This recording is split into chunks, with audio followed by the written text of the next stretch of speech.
ছাত্র জনতার আক্রোশের শিকার হয়েছে। বিএনপি চেয়ারপারসন খালেদা জিয়ার রাজনৈতিক উপদেষ্টা ফজলুর রহমান। জনরোষে পড়ার করুণ মুহূর্তেও উদ্ধারে এগিয়ে আসেননি পুলিশ সদর দপ্তর বা অন্য কোনো আইন শৃঙ্খলা বাহিনী। দর্শক, আপনারা দেখতে পাচ্ছেন যে ইসলাম ও ইসলামী দল নিয়ে কটূক্তি করায় এবার গণধোলাই খাচ্ছে বিএনপি নেতা ফজলুর রহমান। বিএনপি নেতা ফজলুর রহমানকে জনগণ মিলে গণধোলাই দিচ্ছে। খালেদা জিয়ার উপদেষ্টা ফজলুর রহমান ওয়াজের বিরুদ্ধে বক্তব্য দিতেছে, শুনেন। আজহারিকে দিয়ে বক্তৃতা করায়, সিলেট তো আজহারিকে বাধা দিচ্ছে। পৃথিবীর কোন দেশে এইভাবে মাইক লাগায় সারা রাত শুধু রাজনৈতিক বক্তৃতা হয়, যার নাম কয় ইসলাম? যা ইচ্ছা তা বলতেছে মৌলানা মৌলবীরা, এবং হেলিকপ্টারে যাইতেছে, গাড়িতে যাইতেছে, লাখ লাখ টাকা নিতেছে। এটা তো একটা ব্যবসা বাণিজ্যের ব্যাপার। এবং এরা তো দুনিয়ার সমস্ত কালচার শেষ করে, বাঙালির যে কালচার, শিক্ষা, সংস্কৃতি, নাটক, যাত্রা, গান, বাউল, মাজার সব শেষ করে দিতেছে তারা। এটা তো গুমরাহির পথে যাচ্ছে দেশ, অন্ধকারের পথে যাচ্ছে দেশ। তার কণ্ঠে তো সেই নাস্তিকদের প্রতিধ্বনি, তার কণ্ঠে তো সেই বামেদের প্রতিধ্বনি, সেই ফেরাউন নমরুদের প্রতিধ্বনি। এইসব হইতেছে কি চারিদিকে? কি হইতেছে দেখে মনে হইতেছে না যে আওয়ামী লীগ আমলে যা যা শুনতেন, যা যা শুনতেছিলেন, এখন বিএনপি সেটাই করিচ্ছে। এটা তো গুমরাহির পথে যাচ্ছে দেশ, অন্ধকারের পথে যাচ্ছে দেশ। দেশ ও দেশের জনগণ গোমরাহি ও অন্ধকারের দিকে যাচ্ছে না, বরং এই ফজলুর রহমানদের মতো যে সমস্ত বামপন্থী ভারতের দালালরা ইসলামকে নিয়ে কটূক্তি করছে এবং বিতর্কিত কথা বলতেছে। রাজপথ থেকে সংসদ, গত কয়েক দশকের সঙ্গী জামায়াতের সাথে বিএনপির দূরত্ব এখন স্পষ্ট। শেখ হাসিনার পতন আন্দোলনে একসাথে যুগপথে ধারায় থাকলেও এখন তারা ভিন্ন পথে হাঁটছে। 5ই আগস্টের পর আমরা কি ব্যাংক আত্মসাৎ করতে দেখিনি? আমরা তো দেখেছি আপনাদের চাঁদাবাজি, টেন্ডারবাজি 5ই আগস্টের পরে আমরা তালিকা করে রেখেছি। আমি ব্যর্থহীন করতে বলতে চাই যে জামাত ইসলাম একটি ধর্মান্ধ, একটি উগ্রপন্থী দল, যে 72কে সংবিধানকে ফেলে দিতে হবে। যারা সৃষ্টিকে, যারা জন্মকে অস্বীকার করে, আমি মনে করি তারা বেজন্মা। গতকালকে এক নেতা এইটা জানিয়েছে যে 15 বছর তো কোরআনের অনুষ্ঠানে অনুমতি লাগতো, আমরা যদি আসতে পারি অনুমতি দেব না। তা আপনি এ কথা বলবেন আমরা জানি, তা কিছুদিন পরে বলতে পারলেন না, আগেই বলে দিলেন, মানুষ তো গণধোলাই খেলেন বিএনপির নেতা ফজলুর রহমান ইসলামকে নিয়ে বাজে মন্তব্য করাই। এমন একটি নিউজ বর্তমান বাংলাদেশের সোশ্যাল মিডিয়াতে ভাইরাল হয়ে ছড়িয়ে পড়ছে। তো বন্ধুরা, এটা সত্য নাকি গুজব তা নিয়ে থাকতেছে আজকের ভিডিওতে বিস্তারিত। বন্ধুরা চলুন ভিডিওতে আজকে আর বেশি কথা বাড়াবো না, সরাসরি আজকে আমরা চলে যাব মূল ভিডিওতে। আর সেখানে আজকে আমরা দেখব এই বিএনপির নেতা ফজলুর রহমান ইসলামকে নিয়ে ও জামাতকে নিয়ে কি বাজে মন্তব্য করায় রেগে গেছেন জামাত এই নেতার উপর। আমি ব্যর্থহীন করতে বলতে চাই যে জামাত ইসলাম একটি ধর্মান্ধ, একটি উগ্রপন্থী দল। তারা ধর্মকে নিয়ে ব্যবসা করতে চায়। আর পরিষ্কার কথা, পরিষ্কার স্পষ্ট কথা আমি কয়েকদিন আগে বলেছিলাম যে যারা এই ধর্ম ব্যবসায়ী তারা ধার্মিক নয়। আর ধার্মিক তারাই যারা ধর্মভীরু এবং যারা আল্লাহকে ভয় করে। বন্ধুরা আমার, আমি আজকের মাননীয় সভাপতি এবং মাননীয় প্রধান অতিথির দৃষ্টি আকর্ষণ করে বলতে চাই, আমার এলাকায় বীরশ্রেষ্ঠ ক্যাপ্টেন মহিউদ্দিন জাহাঙ্গীর সাহেব শায়িত রয়েছেন। 1971 সালের 14ই ডিসেম্বর উনি রাজাকারদের দ্বারা নিহত হয়েছেন, পাকিস্তানি সেনাবাহিনীর দ্বারা নিহত হন নাই। শেখ মুজিব সাধারণ ক্ষমা ঘোষণা করেছিলেন, শেখ হাসিনা এসে বিচার শুরু করেছিলেন। আজকে তারা যেভাবে আস্ফলন করে বেড়াচ্ছে, আমি মনে করি যে যুদ্ধ অপরাধীদের বিচার কন্টিনিউ করা দরকার রয়েছে। কারণ তারা এই কিছুক্ষণ আগে আমার বক্তা বলে গেলেন যে স্বাধীনতার উষালগ্নে বহু প্রতিরোধা মুক্তিযোদ্ধাকে তারা নির্মমভাবে হত্যা করেছে, সঠিক। সুতরাং এদেরকে যদি আপনার এই ক্ষমা করে দেওয়া হয়, তাহলে তারা এইভাবে জাতির মধ্যে বিভ্রান্তি, অনৈক্য তৈরি করে, ধর্ম নিয়ে ব্যবসা করে তারা জাতির মধ্যে যে ষড়যন্ত্র চক্রান্ত বীজ বুনতে চায়, সেটিকে তারা এগিয়ে নিয়ে যাওয়ার চেষ্টা করবে। কিন্তু আমাদের মুক্তিযোদ্ধাদের এবং মুক্তিযুদ্ধের প্রজন্মদের যুগের পর যুগ আমি মনে করি তাদের রাজনৈতিক যে হিংসাত্মক কর্মকাণ্ড, শিক্ষাঙ্গনে তারা পায়ে রব কাটে, শিক্ষাঙ্গনে তারা যে উশৃঙ্খলতা করে। শহীদ রাষ্ট্রপতি জিয়া রহমান একজন বীর মুক্তিযোদ্ধা শুধু নয়, উনি বাংলাদেশের রণাঙ্গনে শুধু একজন যোদ্ধাই নয়, উনি বাংলাদেশকে গড়ে তোলার জন্য যে সংবিধান প্রণয়ন করেছিলেন, সকল রাজনৈতিক মত এবং পথকে উনি সমবেত করার সুযোগ দিয়েছিলেন, আজকে তাদের দোসররা বলে যে ৭২কে সংবিধানকে ফেলে দিতে হবে। যারা সৃষ্টিকে, যারা জন্মকে অস্বীকার করে, আমি মনে করি তারা বেজন্মা, তাদের জন্মের কোনো ঠিকানা নাই। সুতরাং এই বিষয়গুলো সম্পর্কে আমাদের সজাগ এবং সতর্ক থাকতে হবে। আমাদের নতুন প্রজন্মের ছেলেদের মধ্যে তাদের এই ধরনের কর্মকাণ্ডের ব্যাপারে আমাদের আরো বেশি এই মুক্তিযোদ্ধা এবং মুক্তিযোদ্ধার প্রজন্মদেরকে আরো বেশি সজাগ এবং সতর্ক থাকতে হবে। আপনারা নিশ্চয়ই লক্ষ্য করেছেন, এই কিছুদিন আগে এই ৫ই আগস্টের পর হিন্দুদের সবচেয়ে বড় ধর্মীয় উৎসব দুর্গাপূজা অনুষ্ঠিত হয়েছে। সেখানে বহু জায়গায় আমি আজ জামাত ইসলামের সাথে যে কোনো ডিবেট করতে চাই, কত বড় তাদের আলেমরা রয়েছে, কোরআনের এবং হাদিসের কোন ব্যাখ্যায় রয়েছে যে আপনার পূজা মণ্ডপ পরিদর্শন করে গিয়ে আলেম ওলামাদের বেশ ধারণ করে সেখানে কি আপনি গীতা পাঠ করবেন? এই যে আপনাদের কোন ইসলামিক আইনের মধ্যে, ইসলামিক দর্শনের মধ্যে রয়েছেন, সূরা কাফিরুনের তাফসীরের মধ্যে ওই জায়গায় কোন একজন আলেম ওলামাদের দরবার মানুষের যাওয়া নিষিদ্ধ। তার কারণ জমিনের মধ্যে সবচাইতে বড় আপনার শিরকি পূজা হয় আপনার দুর্গা পূজা। সেখানে ওনারা যে আপনার ইসলামিক গজল গাইতে শুরু করছেন চিরাগে, কি ব্যবস্থা নিয়েছেন এই সমস্ত আলেমদের বিরুদ্ধে? এই সমস্ত আপনাদের তথাকথিত ভুয়া আলেমদের বিরুদ্ধে কি ব্যবস্থা গ্রহণ করেছেন? এরা এই সমস্ত কর্মকাণ্ড করে বাংলাদেশের মানুষের মধ্যে আজকে বিভ্রান্তি। যে সামনে আমরা বারবার বিএনপি বলছি যে আমাদের অতি দ্রুততম সময়ের মধ্যে নির্বাচন অনুষ্ঠিত হওয়া দরকার। দেশে একটা বিশৃঙ্খলা বিরাজ করছে, একটা স্থবিরতা বিরাজ করছে। এখানে বিএনপি ক্ষমতা আসবে না, কে ক্ষমতা আসবে? কে ক্ষমতা আসবে বাংলাদেশে যদি আজকে ৬ সালে ৭ সালে যদি অন-11 সরকার মধ্যে যে সুষ্ঠু নির্বাচন হতো, তখনও বিএনপি ক্ষমতায় আসতো। বিএনপিকে ক্ষমতা আসতে না দেওয়ার জন্য জাতীয় আন্তর্জাতিক ষড়যন্ত্র রয়েছে। আমি মুক্তিযোদ্ধা ভাইদের অনুরোধ করব যে আমরা আছি, আপনারা নির্দেশনা দেন, নতুন প্রজন্ম, নতুন আমরা বাংলাদেশকে গড়ার জন্য নতুন দিক নির্দেশনা দেন। এই ষড়যন্ত্র দাঁত ভাঙা জবাব দেবো আমরা ইনশাল্লাহ। আমি আর বক্তব্য বাড়াবো না, আমি শুধু এটুকুই বলবো যে বাংলাদেশে এই কুলাঙ্গারদের, এই স্বাধীনতা বিরোধীদের স্থান বাংলাদেশের মাটিতে। ইসলামের নাম নিয়ে, ধর্মের নাম নিয়ে যারা মানুষকে বিভ্রান্ত করেছেন ৭০ সনে, ৭১ সনে, এখনো যারা করতে চান, তারা বাংলাদেশে যদি 10%-এর বেশি ভোট পান, ভোটের পরে ফজলুর রহমানের সাথে দেখা করে বড় বড় কথা বলেন। 20টা সিট একা একা পায়ে দেখেন তো দেখি। 3 বার একা ইলেকশন করছেন, একবার একটা, একবার 3টা। এই তো শক্তি।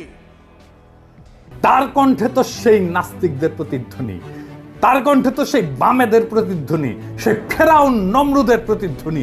এইসব হইতেছে, চারিদিকে কি হইতেছে দেখে মনে হইতেছে না যে আওয়ামী লীগ আমলে যা যা শুনতেন, যা যা শুনতেছিলেন, এখন বিএনপি সেটাই করিচ্ছে।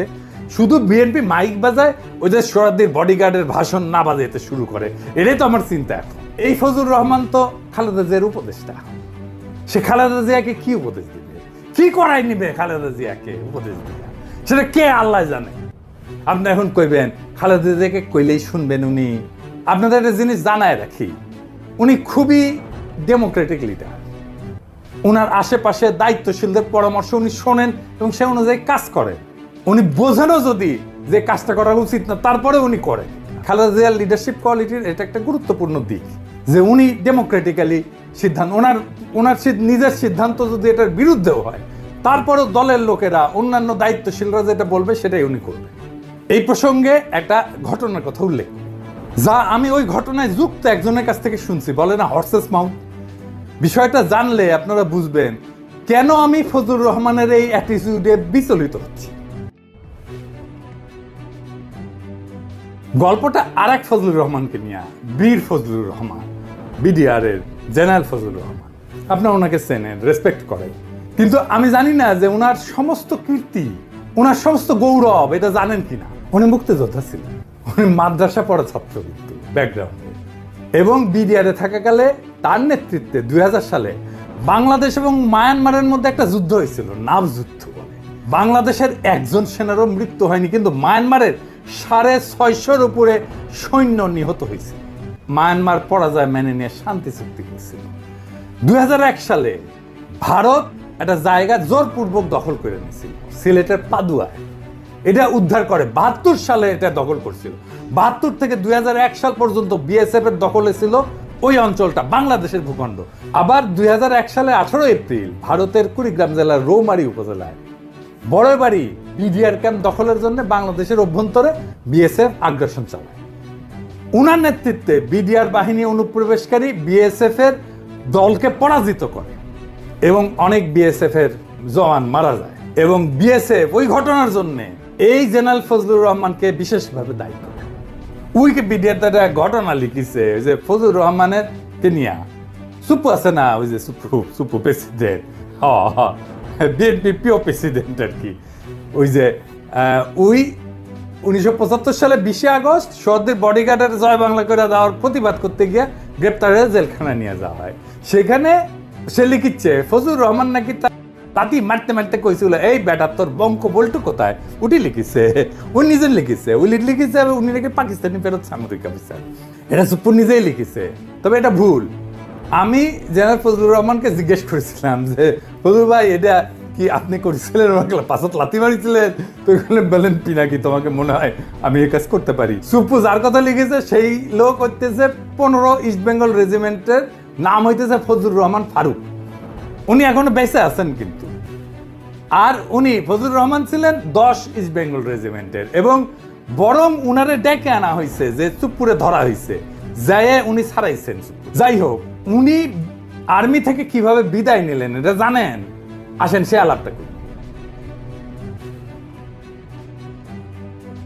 উনাকে বাধ্যতামূলক অবসরে পাঠানো হয়েছিল। পাঠাইছিল কে জানেন? কে জানেন? হাসিনা না, খালেদা জিয়ার সরকার। খালেদা জিয়াকে কয়েকজন জেনারেল এই বুদ্ধি দিছিল। কোন কোন ইন্ডিয়াপন্থী জেনারেল এই বুদ্ধিটা দিছিল তাদের নামটা বললাম না, আমি সবার নাম জানি। মনে রেখেন, এটা আমার জেস্টার অফ গুডউইল। বললে কলে সিপাহী জনতার মাইর খাইয়া ভত্তা হইয়া যাবেন, আমি কইলাম না সেজন্য। ইন্ডিয়া পাদুয়ায় রৌমারিতে বীরত্বের বদলা নিল কি দিয়া? তারে বাধ্যতামূলক অবসর পাঠায়। কার হাত দিয়া? খালেদা জিয়ার হাত দিয়া। কি কি যুক্তি দিছিল ওই জেনারেলরা জানেন? আসলে এদের হচ্ছে মাদ্রাসা ঘৃণা। যেহেতু উনি মাদ্রাসা ব্যাকগ্রাউন্ড থেকে আসছে, সেই জন্য মাদ্রাসা এলিটরা পছন্দ। আমি এই জন্যই এলিটদের দেখতে পারি না। ভয়ঙ্কর মাদ্রাসা ঘৃণা এলিটদের মধ্যে। ও কইছিল যে উনি নাকি মডার্ন ওয়ারফেয়ারের কিছুই জানেন না, উনি মাদ্রাসা ব্যাকগ্রাউন্ডে। জেনারেল ফজলুর রহমানের মতো গৌরবজনক লড়াইয়ের ইতিহাস কয়জন জেনারেলের আছে বাংলাদেশ সেনাবাহিনীর? দেশের মাটি উদ্ধার কইরা দিল, দেশের সার্বভৌমত্ব রক্ষা করলো, আর তাকে পুরস্কৃত করা হইল বাধ্যতামূলকভাবে অবসরে পাঠানো। এই যে ফজলুর রহমানের মতো উপদেষ্টা খালেদা জিয়া যদি থাকে না, তাহলে এদের দিয়া ইন্ডিয়া প্রতিশোধ নেবে। খালেদা জিয়ারে যেমন করে সাইন করে দিছে বাধ্যতামূলক অবসরে ফজলুর রহমানের, তারেক রহমানও সাইন করে দিবে। এখানেই আমার ভয়। বিএনপি শুধু না, জামাতকেও বলতেছি, জনগণের সাথে আপনাদের ন্যূনতম 4 দফার চুক্তি করতে হবে। আপনারা নির্বাচন করবেন, যাই করবেন, তার আগে 4 দফা চুক্তি করতে হবে জনগণের সাথে। ভোটই একমাত্র ক্ষমতায় যাওয়ার পথ না, জনগণের সাথে আপনার এগ্রিমেন্ট, আপনার ম্যানিফেস্টো না, আপনাকে জনগণের সাথে এগ্রিমেন্ট করতে হবে। এবং আমি যে এগ্রিমেন্টের কথা বলতেছি, এটা জনগণের চাওয়া, দরকার হলে আমি ভোট নিয়ে দেখাই দিতে পারবো। এবং দেখবেন জনগণ কিভাবে আমার এই 4 দফাকে সমর্থন করে। 1 নম্বর দফা, আওয়ামী ফ্যাসিবাদকে চিরতরে কবর দিতে হবে। 2 নম্বর, ভারতীয় আধিপত্যবাদের চিরতরে অবসান ঘটাইতে হবে। 3 নম্বর, একটা সাম্যের সমাজ তৈরি করতে হবে। 4 নম্বর, একটা ইনসাফের রাষ্ট্র কায়েম করতে হবে। এই 4টা ভেরি সিম্পল। এই ফ্রেমের মধ্যে থাকলে সেটাই হবে জনগণের সাথে চুক্তি মানা। এর বাইরে, এই বাউন্ডারির বাইরে যাইতে পারবেন না। কথা ক্লিয়ার? কারণ তিনি এমন কিছু কথা বলেছেন যেটা শুইনা জামাতের জন্য সামনের দিনে বিএনপি ক্ষমতায় গেলে কে কে অপেক্ষা করছে, কেউ কেউ বলছেন যে এটাই একটা ট্রেইলার। ইভেন জামাতের রাজনৈতিক চরিত্রের এমন পরিমাণ পোস্টমর্টেম, যেটা এতদিন আওয়ামী লীগ করতো, এই কাজটা আজকে হারুন ভাই করছেন। তবে তার কথাগুলোতে সবাই বলতেছেন কথা ঠিক। কি কথা ঠিক? জামাত একটা ধর্মন্ধ বা উগ্রপন্থী দল। সবচেয়ে গুরুত্বপূর্ণ অংশ, আমি বিশাল আলোচনা তিনি করছেন, 71 সালে জামাতের ভূমিকা নিয়ে যে প্রশ্ন বারবার উঠে আসে, তিনি বলছেন যে এটার জন্য কি তারা মাফটাফ চাইছে? চায় নাই। 71 সালে রাজাকাররা কি কি করছে তিনি আজকে এটা বলছেন। ইভেন যারা যুদ্ধাপরাধী তাদের যে বিচার শেখ হাসিনা সরকার শুরু করেছিল, তিনি মনে করেন এইটাকে কন্টিনিউ করতে হবে আগামী দিনে সরকারে, তাহলে পরিস্থিতি কোন দিকে যাবে? ইভেন যে বিষয়গুলোতে জামাত এই গত 5ই আগস্টের পর কিছু জিনিস তো বিতর্ক করছে, যেমন ধরেন এই যে বিভিন্ন হিন্দুদের পূজা পার্বণে গিয়ে তারা সেখানে গজলের আয়োজন করেছে, যদিও বলছে তারা পরবর্তী সময়টা তাদের সাথে কানেক্টেড না, বাট আবার দেখা গেছে তারা তাদের সমর্থক। এরপরে ওই যে দোয়া পড়ছে বা ত্রিপিটক না কি জানি ওই যে গীতা পাঠ করছেন, এগুলো নিয়ে যে সমালোচনা হয়েছে সেটাও কিন্তু তিনি এখানে তুলে এনেছেন। হারুন ভাই সম্ভবত এই ভিডিওটা 3 থেকে 4 মিনিট, মানে জামাতের এমন কোনো কর্মকাণ্ড নাই যেটা সম্পর্কে তিনি শর্টলি এখানে ব্রিফ করেন নাই। জামাতের যে বিষয়গুলো নিয়ে তিনি আলোচনা করছেন সবগুলো আমি বলতে গেলে আমারে আবার অনেকে গালাগালি করবেন, কারণ আমাদের বিষয়গুলো হচ্ছে কি যে যখন আমার কোনো বক্তব্য যার পক্ষে যায় তার কাছে ভালো লাগে, আবার ধরেন আরেকজনের একটা বক্তব্য যখন আমরা চ্যানেলের মাধ্যমে তুলে ধরি তো সেটা নিয়েও পজিটিভ নেগেটিভ মন্তব্য আছে। তা আমরা আমাদের অডিয়েন্সদের কাছে যারা জামাতের সমর্থক তারা এখানে কমেন্ট করেন না, কারণ আমাদের বাংলাদেশে একটা জিনিস আছে কি, গোয়াল্লার গরু মানে গোয়াল্লার দুধ গোয়াল্লার কাছে ভালো। আমরা যারা বিএনপি, আওয়ামী লীগ, জামাত যে পার্টি করি নিজের দলের সব কিছুই ভালো লাগে, বাকিগুলো কিন্তু এত ভালো লাগে না। তো এখন হারুন ভাইয়ের যে বক্তব্য, পুরোটা বক্তব্য মোট কথা কয়েকটা দাগে তিনি ভাগ করছেন। প্রথমত, জামাত ধর্মের নামে ব্যবসা করছে, এরা কোনো পলিটিক্যালি মানে আসলে যে খুব ধর্ম ভীরু দল, তারা ধর্মকে ব্যবহার করে সাধারণ মানুষকে তারা প্রতারিত করছে। ইভেন ৭১-এর ইতিহাস নিয়ে তারা এই পর্যন্ত কোনো ধরনের অবস্থান তাদের পরিষ্কার করে নেই। একটা সুযোগ ছিল এই নতুন অভ্যুত্থানের পরে যে তারা তাদের ৭১-এর ঘটনাগুলোর জন্য সরি বলবে, কিন্তু এটা নিয়ে সরি না করে ৭১ সালে বরং তাদের অবস্থানটাকে একটু ঘোলানো পেঁচানোর চেষ্টা করছে। ২৪-এর ইতিহাসকে ৭১ থেকে সরিয়ে না এটারে হাইলাইট করার ট্রাই করছে। যুদ্ধাপরাধীদের বিচার এটা অন্যায় ছিল এরকম বক্তব্য তারা দেওয়ার চেষ্টা করছে। মানে হারুন ভাই এখানে অনেকগুলা পয়েন্ট ক্রিয়েট করছেন। এর মাঝখানে সবচেয়ে যেটা ছিল যুদ্ধাপরাধীদের বিচার, জামাত সম্পর্কে তিনি মানে আমার মনে হয় যে আওয়ামী লীগ ঠিক যেই ভাষায় জামাত সম্পর্কে কথা বলতো, তো এখন জামাতের যে বর্তমান পলিটিক্যাল পরিচিতি বা আবার এখানে বৈষম্য বিরোধীর সাথে জামাত যে তাদের দোসর, এটা কিন্তু তিনি সরাসরি বলছেন যে এই ছাত্ররা যে বক্তব্যগুলো বলছে ৭২-এর সংবিধান সহ যা যা জামাতের দোসররা এই কাজগুলা করতেছে। এখন আপনি আসলে কি মনে করেন যে আগামী দিনে 5 বছরের জন্য যদি জামাতকে ক্ষমতায় দিয়ে দেওয়া হয় তাহলে তারা ক্ষমতায় যাওয়ার পর আসলে কি কি ভালো কাজ করবে, কি কি খারাপ কাজ করবে? দেশবাসী, আসসালামু আলাইকুম ওয়া রাহমাতুল্লাহি ওয়া বারাকাতুহু। আপনারা জানেন সাম্প্রতিক সময়ে একজন বিএনপির কেন্দ্রীয় নেতা পরিচয় বহন করেন এবং আমার জানা মতে তিনি কেন্দ্রীয় নেতা। তার কিছু বক্তব্য সোশ্যাল মিডিয়ায় ভাইরাল হয়েছে, যেটা আমাকে দেশবাসীকে ব্যথিত করেছে বিধায় বাধ্য হয়ে তার এই অসংলগ্ন কথাবার্তার জবাব দেওয়ার জন্য উপস্থিত হয়েছি এবং তার প্রতিকার চাওয়ার জন্য বাংলাদেশ জাতীয়তাবাদী দলের শীর্ষস্থানীয় নেতৃবৃন্দের দৃষ্টি আকর্ষণ করছি। ব্যক্তিটির নাম আপনারা নিশ্চয়ই জানেন, ফজলুর রহমান, যিনি একসময় আওয়ামী লীগের নেতা ছিলেন, ওবায়দুল কাদের সাহেবদের সিনিয়র নেতা ছিলেন বলে তিনি পরিচয় দেন। তিনি বলেন তিনি আওয়ামী লীগ থেকে চলে এসেছেন, তাকে যথোপযুক্ত সম্মান দেওয়া হয় নাই, কাদের সাহেবদেরকে সম্মানিত করা হয়েছে বিদায় তাকে সেখানে মূল্যায়ন করা হয় নাই, তাই তিনি বিএনপি করেন। যে কারণেই তিনি করুক না কেন, তিনি বর্তমানে অবশ্যই বিএনপির একজন কেন্দ্রীয় নেতা, চেয়ারপারসনের উপদেষ্টা। তার মতো জায়গা থেকে সকাল সন্ধ্যা কি কারণে উদ্দেশ্য প্রণোদিতভাবে হতে পারে, ভারতের মদদে হতে পারে, কোনো একটা এজেন্সির কোনো একটা ভিতরগত মানে তরিকা মস্ক করার জন্য হতে পারে, কারো একটা এজেন্ডা বাস্তবায়নের জন্য হতে পারে, যে কারণেই হোক না কেন এরকম কয়েকজন ব্যক্তিকে নামিয়ে দেওয়া হয়েছে এই দলটাকে ধ্বংস করার জন্য, আর কিচ্ছু না। এই ধরনের কথাবার্তা যদি আরো 8-10 দিন চলতে পারে তারপরে আর বাংলাদেশে আপনার বলার দরকার নাই যে আপনি ইসলামী মূল্যবোধের পার্টি কিংবা আপনি ইসলামী মূল্যবোধ রক্ষার জন্য কি ভূমিকা পালন করবেন এটা আর জনগণকে শুনে কোনো লাভ হবে না। এই ভদ্রলোক তিনি বক্তব্য দিতে গিয়ে আক্ষেপ প্রকাশ করে বলছেন, ইন্টারভিউ দিতে গিয়ে, বাংলাদেশে যা হচ্ছে এখন, আলেম ওলামারা মাহফিল করছে, এই মাহফিলগুলো Saudi Arab, Pakistan, Lebanon, Iraq, Iran, Syria কোনো দেশে এই প্রচলিত বিধান নাই। বাংলাদেশে এগুলো যা হচ্ছে এটা একটা ধর্ম ব্যবসা। হেলিকপ্টার, গাড়ি, বাড়ি, যে যেখানে যাচ্ছে এগুলো হচ্ছে তাদের ব্যবসা, এগুলো কোনো মাহফিল না।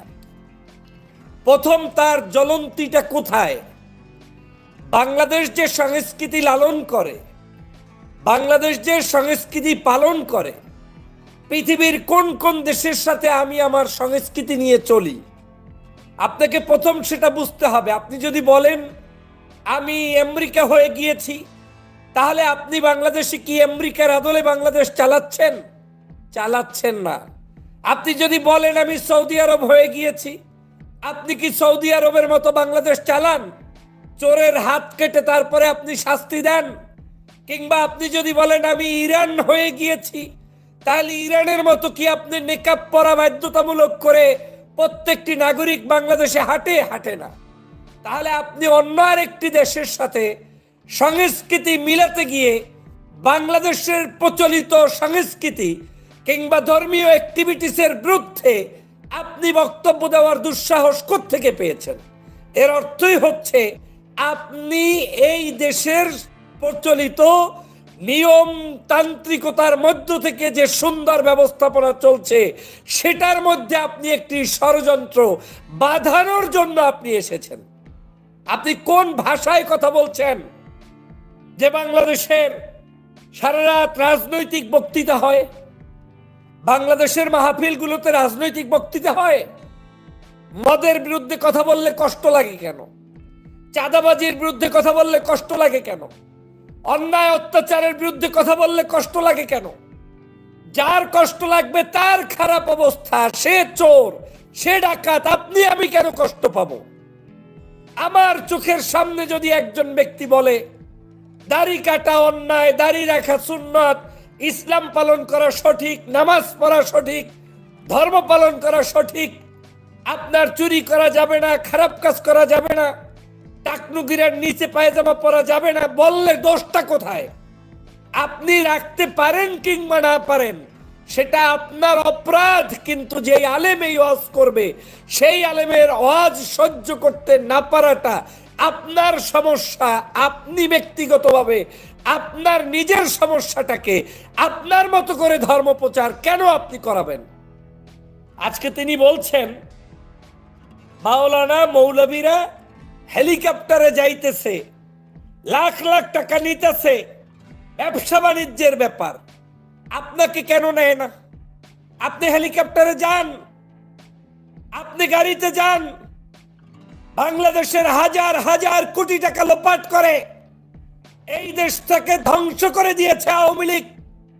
রাজনীতিবিদরা বিভিন্ন জায়গায় বিভিন্ন কারণে অকারণে স্বাধীনতার পর থেকে আজ পর্যন্ত যে পরিমাণ অর্থ সম্পদের তছরূপ করেছে, যে পরিমাণ অর্থ সম্পদ চুরি করেছে, বিদেশে বাড়ি বানিয়েছে, বিদেশে আপনার বেগমপাড়া বানিয়েছে, বাংলাদেশের কোন আলেম আজকের এইরকম একটি কর্মকাণ্ড করেছে? প্রমাণ দেখান, প্রমাণ দেখান। একজন আলেম অবৈধ পথে বাড়ি গাড়ি করে, বেগমপাড়া করে, সিঙ্গাপুর, অস্ট্রেলিয়া, কানাডা, একজন আলেমের উদাহরণ দেখাতে পারলে জীবনে আমি রাজনীতি করব না।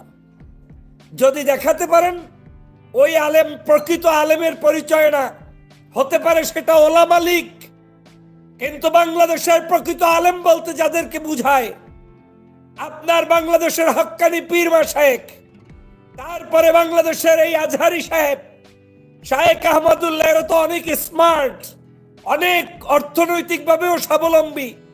এই মানুষগুলাও সেই পর্যন্ত আপনার বাড়ি গাড়ি করছে কিনা? নাই। আর আপনি বলছেন তাদের হেলিকপ্টার দেখে, গাড়ি দেখে আপনার জ্বলন্তির কারণটা কি? আপনার জ্বলবে কেন? হেলিকপ্টার বাড়ি গাড়ি আপনার কাছে আসে না কেন? না আসার জন্য আপনি অপরাধী, কিন্তু একজন আলেমকে আপনি অপরাধী মনে করতে পারেন না। আপনি বলছেন এগুলা ব্যবসা বাণিজ্যের ব্যাপার। কিসের ব্যবসা? একজন আলেমকেও বাংলাদেশে 365 দিনের মধ্যে 65 দিনই এই পুরো বছরটা তারা চাইলে মাহফিল করতে পারে।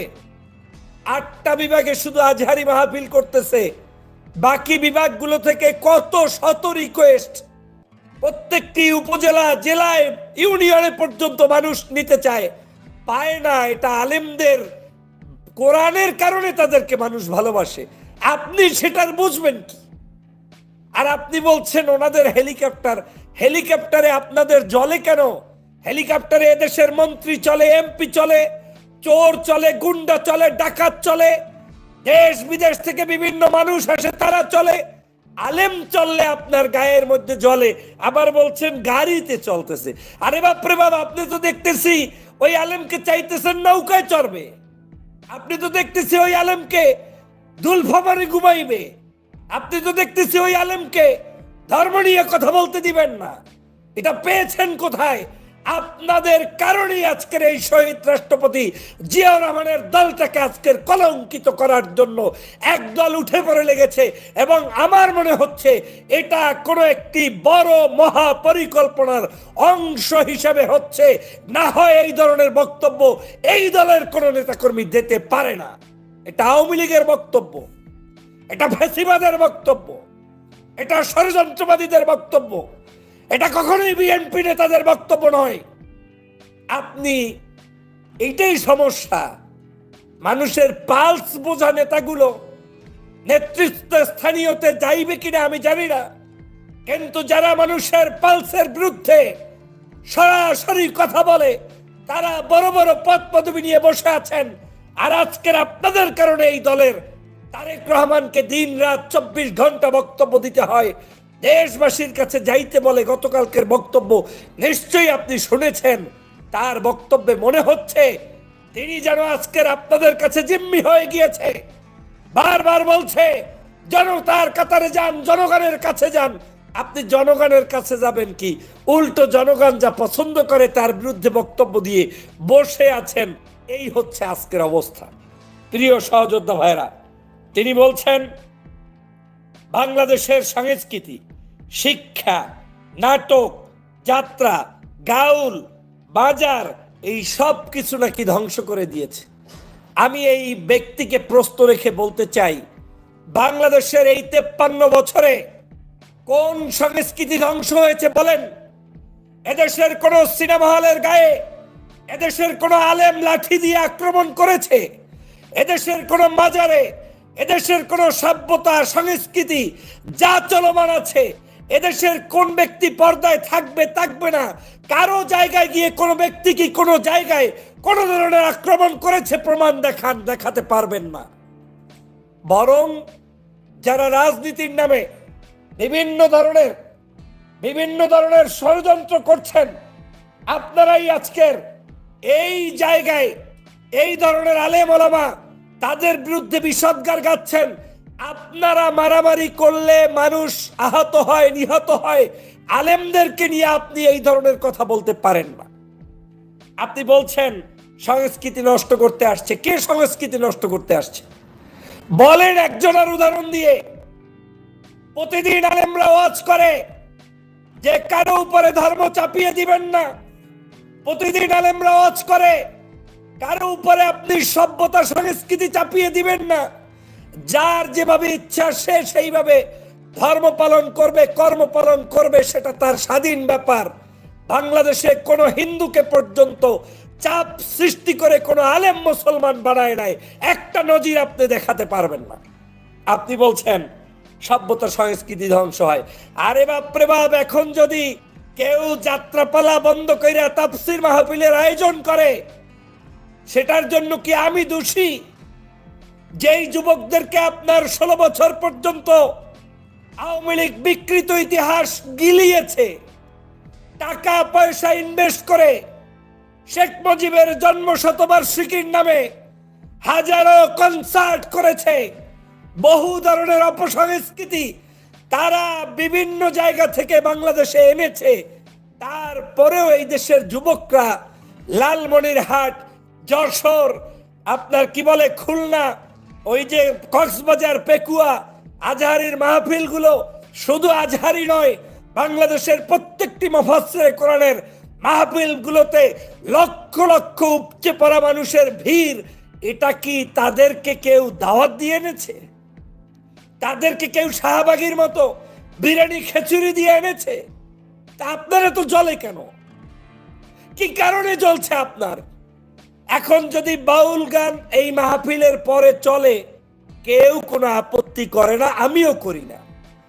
এই বাউল না, সংস্কৃতির যে কোনো অংশ বিশেষ বাংলাদেশের প্রত্যন্ত অঞ্চলে পর্যন্ত সিনেমা চলে, নাটক চলে, যাত্রা চলে, বাউল চলে, নজরুল গীতি চলে, সব সংস্কৃতি বলবাদ আছে, তাতে আপনার কোনো সমস্যা নাই। সমস্যা হয়েছে তাফসির মাহফিল, আলেমদের মাইক, আলেমদের মাহফিল, আলেমদের কার্যক্রম বৃদ্ধি হলো কেন? আলেমরা কেন হেলিকপ্টারে চলবে? আলেমরা কেন ওয়াজ মাহফিল করবে? আলেমরা কেন দিন রাত ওয়াজ মাহফিল করবে? এই জায়গায় আপনার সমস্যা। আপনি দেখেন না বিয়ে বাড়ির ডেকসেট বাজি অনুষ্ঠান, আপনি দেখেন না ভোর রাত পর্যন্ত ক্লাবগুলোতে আড্ডা, আপনি দেখেন না রাস্তাঘাটে বিভিন্ন ধরনের সাংস্কৃতিক অনুষ্ঠান, আপনি শুধু দেখেন কি বাংলাদেশের ইসলাম প্রিয় জনতার এই কার্যক্রম।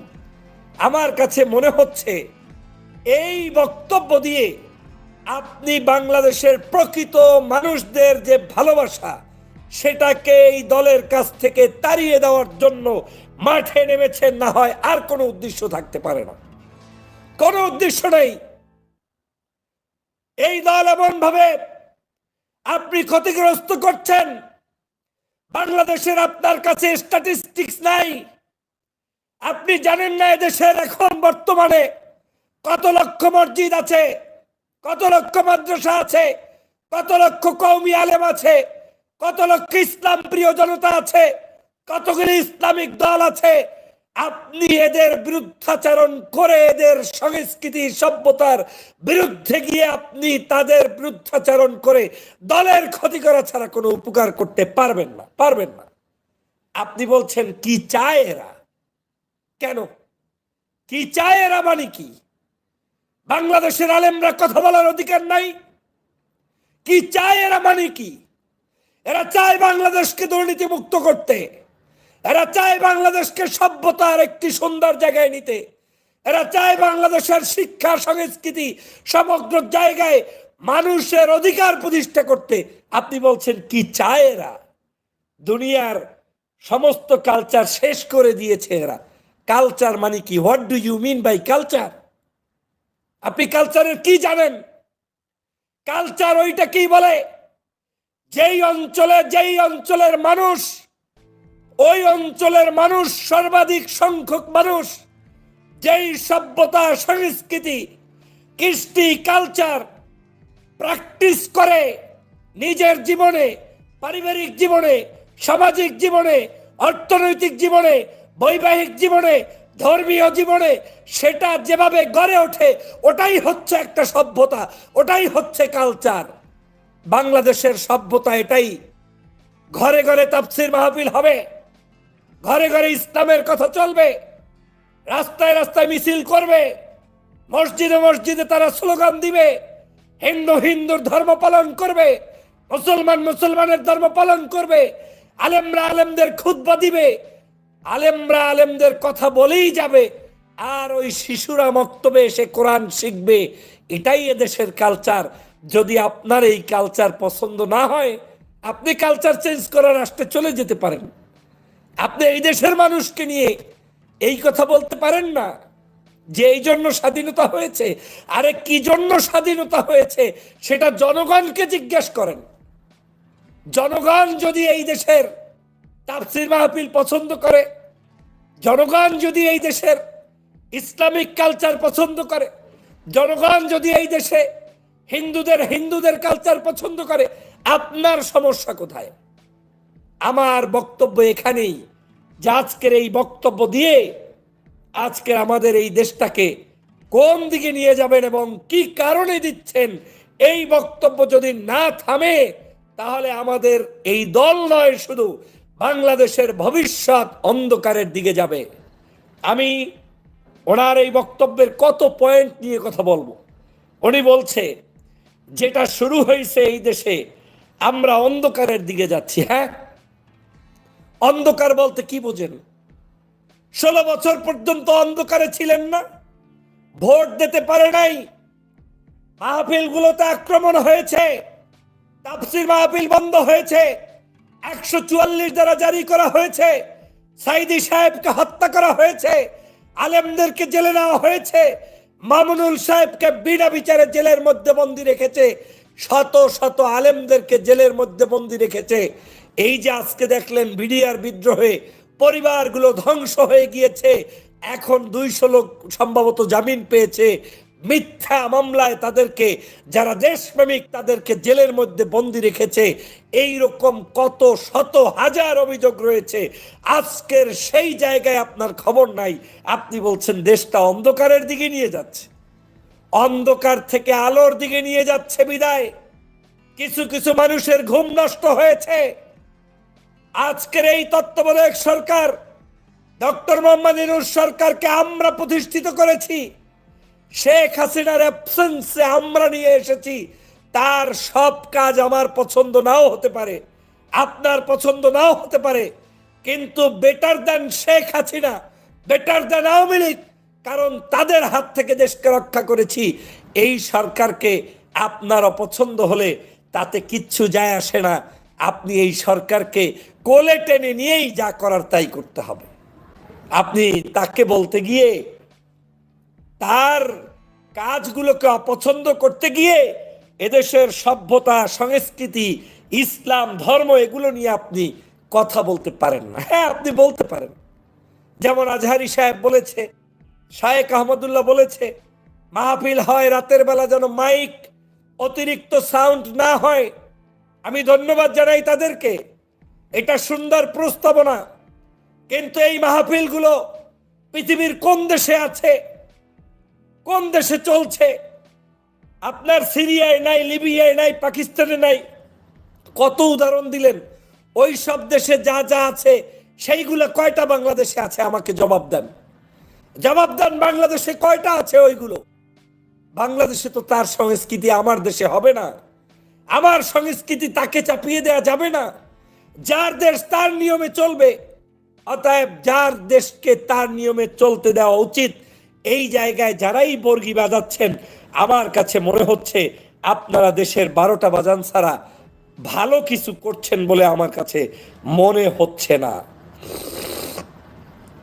আজকের এই ধরনের বক্তব্য দেওয়া থেকে বিরত থাকা উচিত এবং বাংলাদেশের আলেমদেরকে, ইসলাম প্রিয় মানুষদেরকে, শুধু আলেমদেরকে না, সকল ধর্মপ্রাণ মানুষদেরকে যার যার সভ্যতা সংস্কৃতি চালু করার উদাত্ত আহ্বান জানানো উচিত। বাংলাদেশে ওই কি বলে আপনার আমাদের সোহরাওয়ার্দী উদ্যানে রাজনীতিবিদরা সমাবেশ করে, ময়লা করে যায়, আবর্জনা করে যায়, টয়লেট পরিষ্কার করে না, কিচ্ছু করে না, কোনো দোষ হয় না। মাসের পর মাস সমাবেশ হয়, কোনো দোষ হয় না। ঢাকা শহর অবরুদ্ধ হয়, কোনো দোষ হয় না। কিন্তু একজন কওমি আলেম কিংবা ইসলাম প্রিয় কেউ যদি একটা সমাবেশ কইরা বসে, পরের দিন পত্র পত্রিকায় সমগ্র ঢাকা শহর ময়লা করে গেলেন আলেমরা। মানে এই যে একটা সংস্কৃতি, মানে আপনার যা কিছু সব কিছুতে অ্যালার্জি, এই অ্যালার্জি আমাদেরকে ধ্বংস করবে কেন রে ভাই? আমি আমার জায়গায় আমার সঠিক কথাগুলো বর্ণনা করব, আমি আমার মতো জীবনযাপন করব, আমার ভালো জিনিসগুলো আমি আমার জায়গায় চর্চা করব, খারাপ আমার যেটা আছে সেটা আমি পরিহার করব। কিন্তু আমার মধ্যে, আমাদের মধ্যে সব সমস্যা থাকা সত্ত্বেও আলেমদেরকে, বিশেষ করে বিশেষ বিশেষ মানুষদেরকে টার্গেট করে করে এই ধরনের বক্তব্য দেয়া, এটা কখনোই আমাদের দেশের জন্য ভালো করবে না। অতএব আমাদেরকে সতর্ক থাকতে হবে সবাই, সেই ব্যাপারে খেয়াল রাখবেন। ভালো থাকবেন, সুস্থ থাকবেন। আজকের মতো এখানেই শেষ করছি। আল্লাহ হাফেজ। আসসালামু আলাইকুম রহমতুল্লাহি ওয়া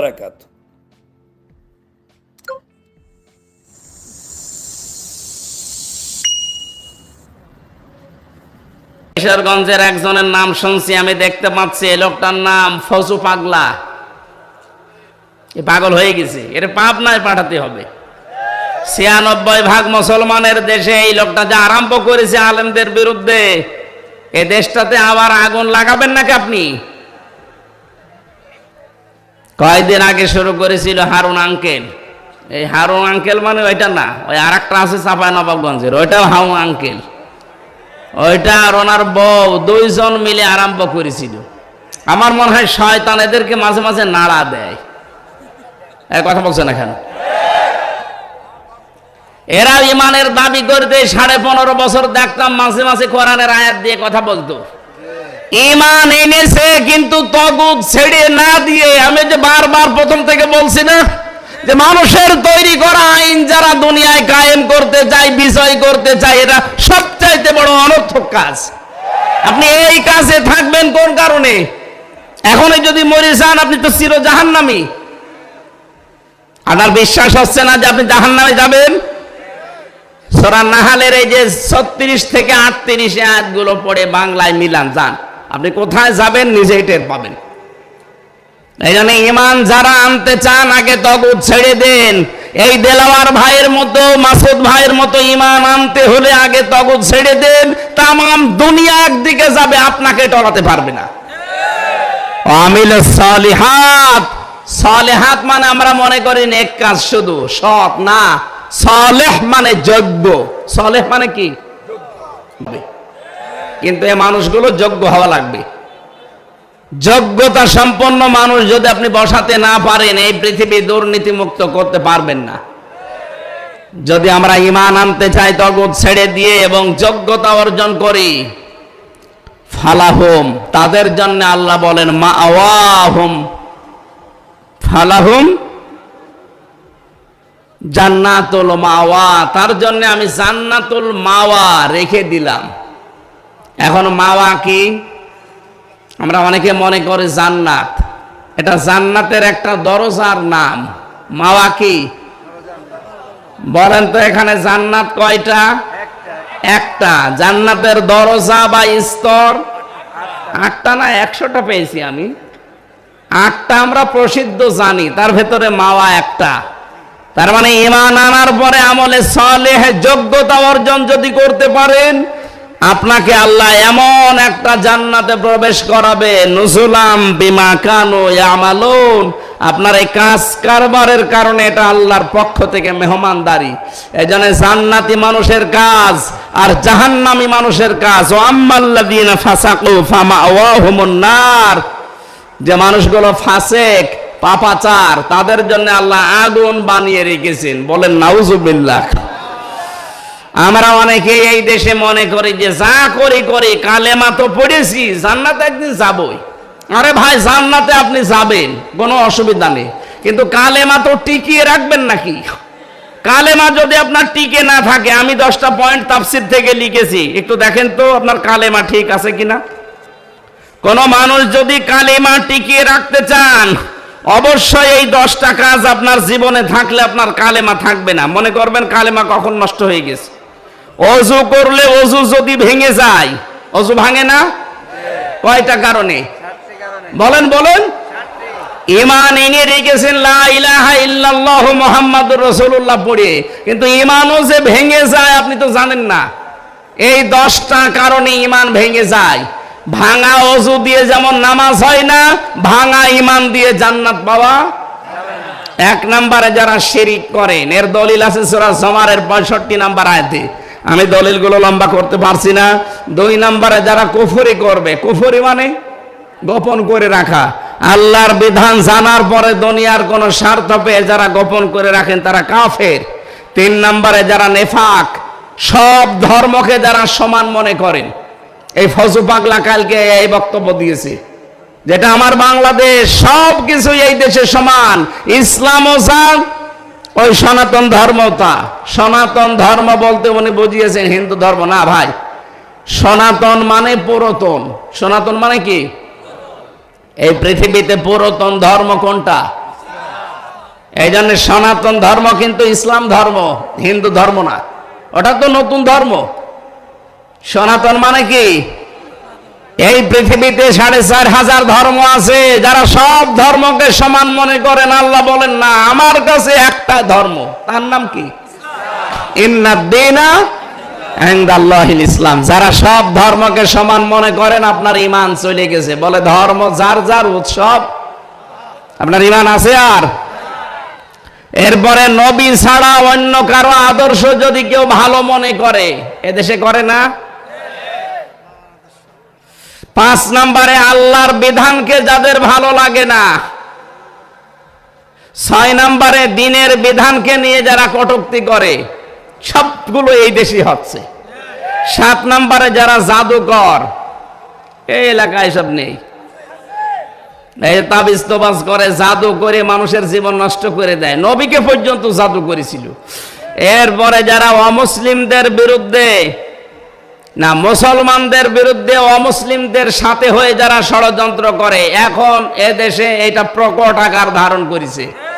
এদেশের মুসলমানদের বিরুদ্ধে ভারতের এই দাদা বাবুদের সাথে মিলে অনেকে কিন্তু ষড়যন্ত্র চালিয়ে যাচ্ছে। 4টা করেছে এই পর্যন্ত, এই 5 অক্টোবর থেকে আজ পর্যন্ত 4টা করেছে, একটাও সফল হয়নি। আনসার লিগ দিয়ে কথা বলছে না কেন? সচিবালয়ে আগুন লাগিয়ে কি? এরপরে হিন্দুদেরকে দিয়ে একটাও সফল হয়নি, আর হবেও না। যারা মুসলিমদের বিরুদ্ধে অমুসলিমদের সাথে মিলে ষড়যন্ত্র করছেন, আপনার ঈমান ভেঙে গেছে, আপনি যতই হাস করেন। এরপরে বেশি কাউকে ইসলামের ঊর্ধ্বে মনে করা, এই দেশে আমার মনে হয় অনেককে ইসলামের ঊর্ধ্বে মনে করা হয়তো, এখনো করা হচ্ছে। ইসলামের ঊর্ধ্বে কেউ আছে? 10 নম্বরে যারা ইসলামের কোন বিধানকে যারা ঘৃণা করেন, এটা সূরা সেজদার 22 নম্বর আয়াতে আছে। আমি ব্যাখ্যাগুলো আর লম্বা করতে পারছি না, কারণ আমি এমনিতে অসুস্থ। আমরা যে কথাগুলো বললাম, আমার ঈমান যেন ভেঙে না যায়। ভেঙে গেলে আপনি যতই লা ইলাহা ইল্লাল্লাহ বলেন, আপনাকে জাহান্নামে আল্লাহ পাঠাবে। বের হতে চাইবেন, আল্লাহ বের হতে দেবে না। ধন্যবাদ প্রিয় দর্শকবৃন্দ, আমাদের ফুল ভিডিওটি দেখার জন্য আপনাকে জানাই অসংখ্য অসংখ্য ধন্যবাদ। তো বন্ধুরা, এতক্ষণ আপনারা যে ভিডিও ফুটেজগুলো দেখলেন, যে বিষয়গুলো আজকে আপনারা দেখলেন, এই বিষয় নিয়ে আপনাদের কি মন্তব্য অবশ্যই কমেন্ট বক্সে কমেন্ট করতে ভুলবেন না। আর হ্যাঁ, এই বিএনপির নেতা ফয়জুল রহমান যে বক্তব্য দিয়েছেন ইসলামকে নিয়ে, আপনারা এটা কি সমর্থন করেন নাকি করেন না, সেটাও কিন্তু অবশ্যই কমেন্ট বক্সে দেখতে চাই। আর হ্যাঁ, এমন নিত্য নতুন আপডেট খবর সবার আগে পেতে চাইলে এখনই আমাদের এই পিচ্চি সাকিব ইউটিউব চ্যানেলটি সাবস্ক্রাইব করুন। আর বর্তমান বাংলাদেশের যে নিউজটি ভাইরাল হয়ে গেছে, বিএনপির নেতা ফয়জুল রহমান গণধোলাই খেয়েছে, এটা কি আসলে সত্য নাকি গুজব, তা অবশ্যই বুঝতে পারছেন। এটা ছিল একটা গুজব, এটা আসলে সত্য না।